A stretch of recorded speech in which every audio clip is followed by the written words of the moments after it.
Another week, another month, another catastrophe. Needless deaths, gone far too soon. We know the cycle. Lives are lost, government authorities talk tough, buildings are evacuated or demolished. For a short time only, politicians dust off their old scripts. They rush to the scene, they assess the damage, they offer assistance, they praise courage of the affected, they promise to learn lessons, they threaten stern action, and then go back to their scheduled activities for the day. The issue of safety of buildings in Kenya is one that is all too familiar. Quite frankly, it would be a tired script were it not for the fact that people die, people lose their livelihood, they get injured, and some lose their precious belongings. Now, let me run you through some statistics. In the year 2021, the National Construction Authority recorded 22 cases of buildings collapsing. Who knows how many others could have gone unreported? And in 2021, Kiambu was in the lead with 6 cases. Now, from what I've seen so far in 2022, Kiambu may yet again top those charts. And the big question always is, who is responsible? You see, what is frustrating in this country is that we know what to do. We also know who is supposed to do it, yet nothing gets done. I've done an explainer on this before, but for the sake of time, I will run you through some of the highlights of how it all works.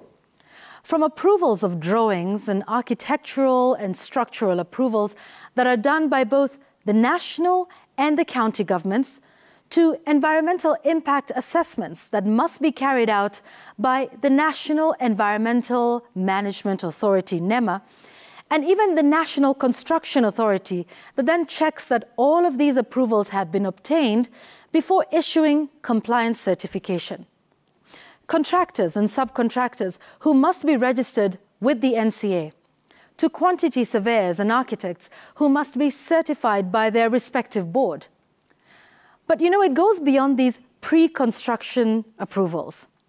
During the construction phase itself, there is supposed to be continuous supervision by government, checking that there is a registered contractor on site at all times. After the construction is complete, the county government comes to do an inspection. If satisfied, they issue the developer with an occupation certificate, meaning it is now fit for occupation. The State Department of Works at the national government is responsible for setting up management of building and construction standards and codes and regulates the industry through its various agencies. The county government, on the other hand, is responsible for site inspection during and after construction, ensuring things like fire safety and health is maintained at the site, and then also issues that occupancy permit. And this, remember, is done at ward level. Yet, fellow Kenyans, even with all these checks and balances in place, we still have innocent Kenyans dying in buildings. So what is the problem? Everyone clearly knows what to do. So why do we have them hopping from one rubble site to another, feigning shock and disbelief and grief? Why do we have them talking tough after the fact? It is great that the developer of the building in Kiambu County that killed a lovely couple in a nearby home was arrested, apparently attempting to leave the country. But at what cost?